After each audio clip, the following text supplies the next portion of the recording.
Welcome to Rad Flicks. My name is Joe. These are just opinions. I am Joepinionated. Today on Rad Flicks, for 1980, it really came down to two movies kind of led the way.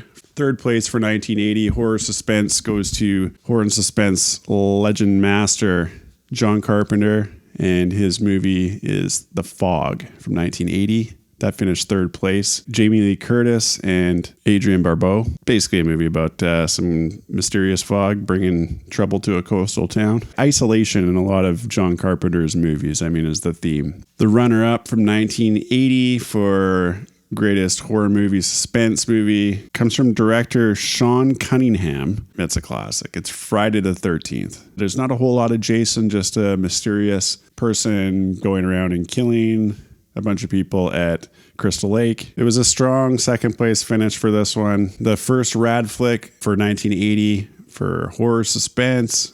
We're going with Stanley Kubrick's masterpiece, The Shining. Now, I've already featured The Shining in a couple other episodes. One was Jack Nicholson. That's where I famously took the bail in my chair.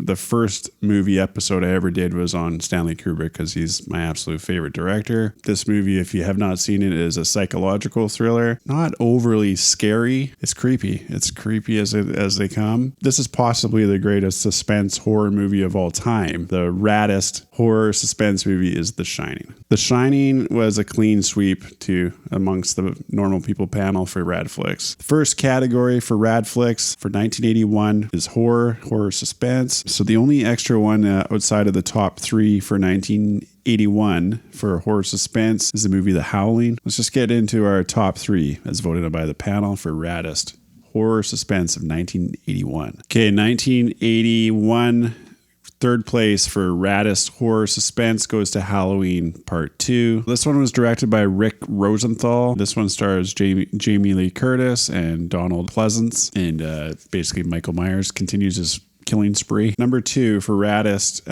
horror movie of 1981 goes to An American Werewolf in London, directed by John Landis, starring David Naughton. Basically, it's about these two American tourists that are in London and one gets bitten by a werewolf. Michael Jackson loved this movie so much that I'm pretty sure he got John Landis to direct his music video for Thriller, and basically he wanted to look like these characters. An incredible movie. This movie is the epitome of what a rad flick is. This movie is rad. Straight up. It stands the test of time. Check it out. The raddest horror suspense movie of 1980. It was pretty close. It was between this one and American Werewolf across the board. The raddest directorial debut, as far as I know, from Sam Raimi, starring Bruce Campbell. The movie is Evil Dead. I'm pretty sure this is also where Joel or Ethan Coen got their start as an editor. Campy horror movie done on a budget. Part 2 kind of like recycles these things with a bigger budget. I'm kind of on the fence as to which one I like more. They're both really great. They're super easy to watch. Sam Raimi, always thinking outside of the box. Raddest horror movie. So like I said, we have 6 people voting on each category. The first category we're dealing with is the raddest horror movie or suspense movie from 1982. A couple honorable mentions. One being Creepshow. That was directed by George Romero. It's kind of like half horror, half comedy. Another honorable mention, Slumber Party Massacre. Coming in the runner-up for the raddest horror/suspense movie of 1982 is John Carpenter's The Thing, starring Kurt Russell. If you haven't seen The Thing, the original with Kurt Russell, it's a suspense masterpiece. Isolation being the theme of a lot of John Carpenter's movies, and technology is another thing. It's a rad movie. The raddest horror/suspense 1982 goes to Steven Spielberg produced Poltergeist. Director is Tobe Hooper, Craig T. Nelson, Joe Beth Williams, the kid stuck in the television. This honestly reminds me of Eddie Murphy's stand-up more than anything, but yeah, it's a great show.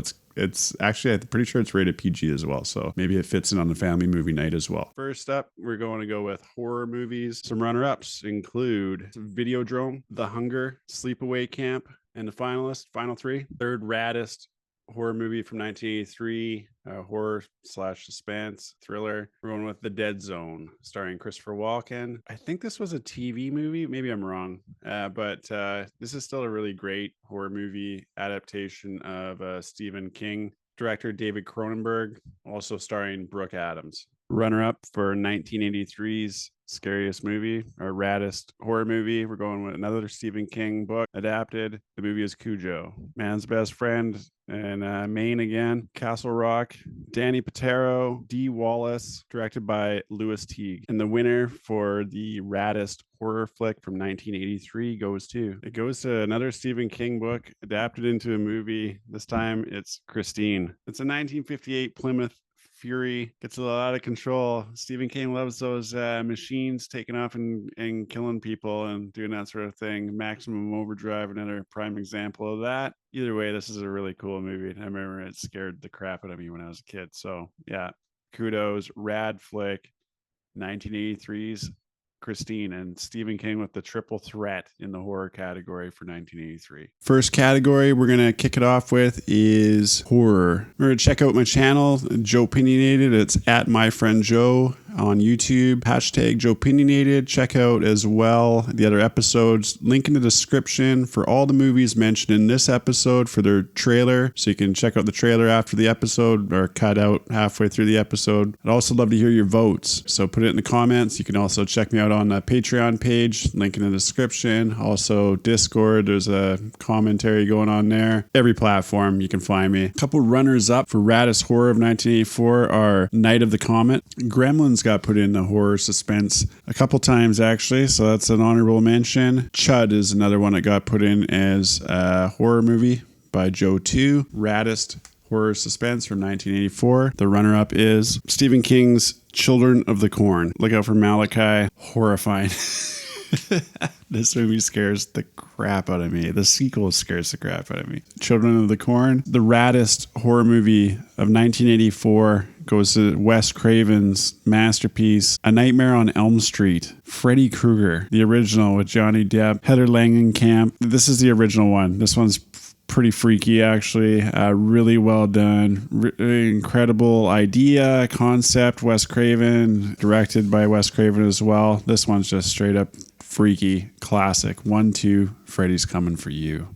Raddest horror movie of 1984, A Nightmare on Elm Street. So the first category for raddest flicks, 1985, raddest horror suspense. All right, so the finalists, raddest horror, are Fright Night, directed by Tom Holland. This is such an 80s movie, and it's about, next door there's this family and there are these people that are possibly killing people, and only the one kid realizes it, and everybody else like, come on, it's okay, Johnny, it's okay. Fright Night is a finalist. Return of the Living Dead, directed by Dan O'Bannon, Clu Gulager, and James Cairn. A military mistake leads to a zombie apocalypse. There's people coming out of the graveyard, that sort of stuff. Next finalist is Nightmare on Elm Street Part 2, Freddy's Revenge. This is the one where he's kind of tormenting the new kid on the block, Jesse. Freddy's haunting his dreams. I remember thinking this one was almost scarier than the original when I was younger, but on rewatch, I'm not sure. I still think the original takes the cake. I just love watching Freddy movies. Same with Jason. I like those movies too.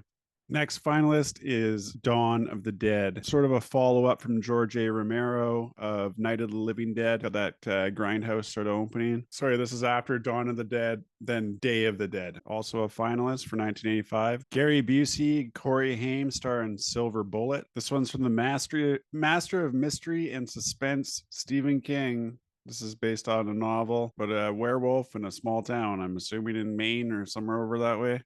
And the winner of Rad goes to The Return of the Living Dead. Certified Rad runner-up, Nightmare on Elm Street, Part 2, Freddy's Revenge. To be honest with you, that was my tops. I kind of really like the cheesy Day of the Dead as well over Return of the Living Dead. Man, there's a lot of dead going on in 1985. Okay. First category is raddest horror. Raddest horror or suspense for 1986. First movie is David Lynch, Blue Velvet. Suspense, strange. It's one of my favorite David Lynch movies. A bit artsy-fartsy, and it's not going to be on every list in here. Next up for horror suspense, we have The Fly, directed by David Cronenberg, starring Jeff Goldblum and Gina Davis. A scientist's experiment goes horribly wrong, transforming him into a creature. Next up, we have Poltergeist 2, directed by Brian Gibson. Poltergeist 2, The Other Side. Next, For horror suspense, we get Aliens, directed by James Cameron from 1986, the follow-up to Ridley Scott's Alien. What a daunting task and what a success. One of the greatest sequels ever. Michael Bem and Sigourney Weaver. And Ellen Ripley, this time she returns to face the alien menace on a distant planet. The finale is, gets talked about a lot. Next up, directed and written by Stephen King, Maximum Overdrive from 1986. And this one makes me think of Tristan from the Tristones, who's given us music in here too. And I think the only time I ever watched a show was over at his house. I honestly thought it would be a lot cooler just because I loved the soundtrack. That's kind of what got me into AC/DC, was a soundtrack to this. Who Made Who? The soundtrack to Maximum Overdrive. Stephen King's a massive AC/DC fan. He even had a radio station that only played AC/DC. He did own it at one time. I think it was somewhere over in Maine or close to where he lived. Maximum Overdrive is a movie about machines taking over and killing people. And I think it starring Pat Hingle and Emilio Estevez. I just remember the vending machine with the pop in particular. Up next, Texas Chainsaw Massacre 2 came out in 1986. So the follow-up to the incredibly gross and campy first movie. They still scare me to this day. I tried watching the first one again recently and I had to close my eyes and stuff like that. I couldn't do it. Number 2 comes in from 1986. It's a finalist. Last but not least, for finalist for Raddest Horror Suspense of 1986 goes to Critters. Yikes. 80s is such a different time. It's so cool. Really in the 80s is when you could first rent movies. You have to just wait for them to come on television or maybe return to the movie theater. Movie renting was a thing already when I was just a little kid, because I'm a kid of the 80s. You don't understand. That's really the only way you could watch a movie when you wanted to, was to go to the video store and to rent it. I just picture the covers going to the rental store and seeing all of them there. That's how you knew about movies. I mean, that's how I knew about movies, was just by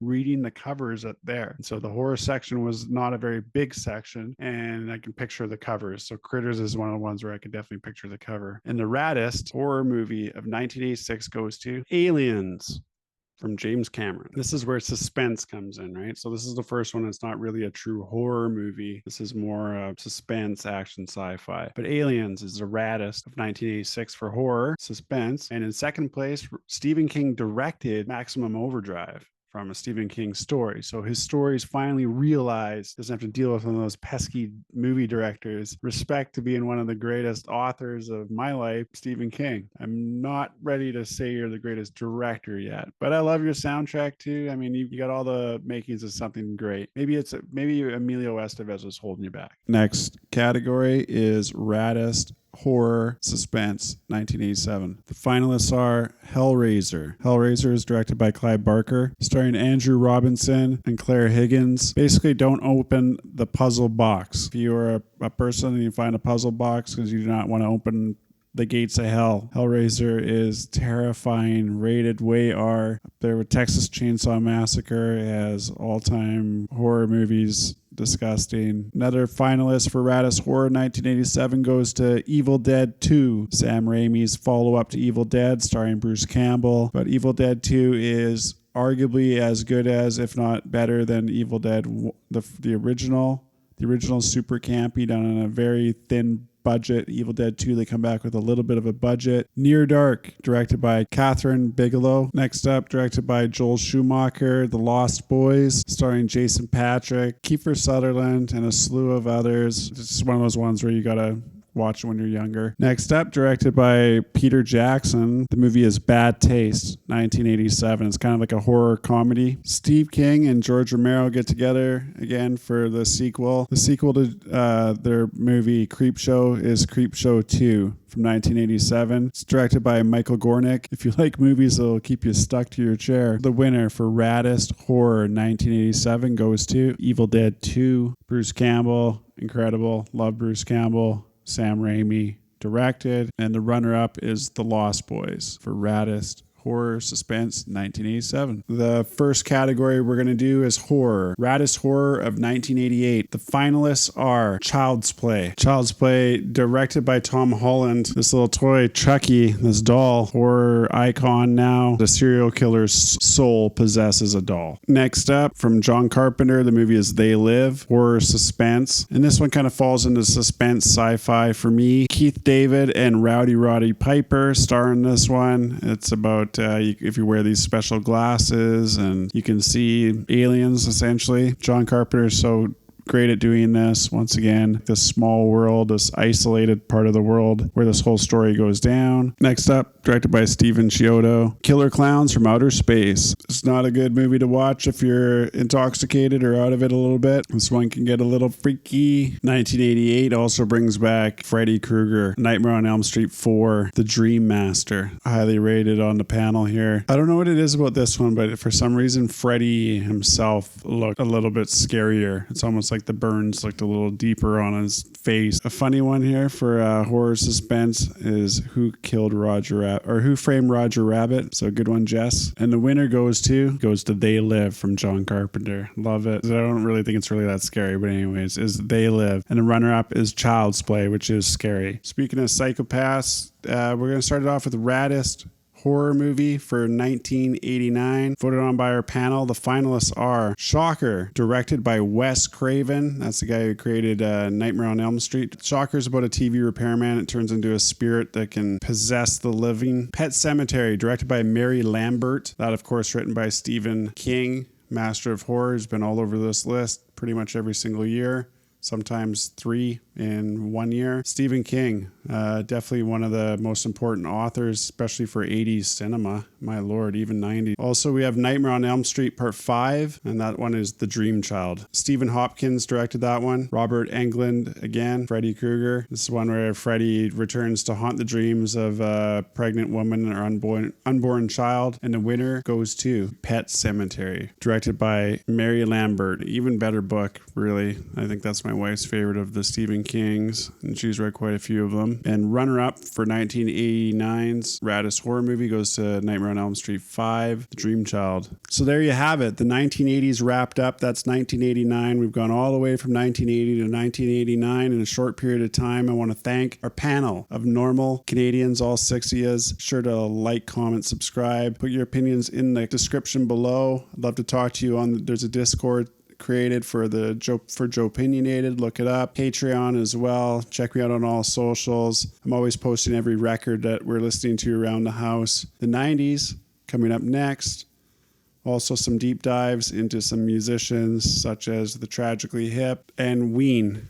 I know you might have noticed the Ween Quebec on my shirt here. I'm a big time fan of Ween. Going to do a deep dive for those guys soon as well. I'm sorry, I'm a little low on facts and high on opinions.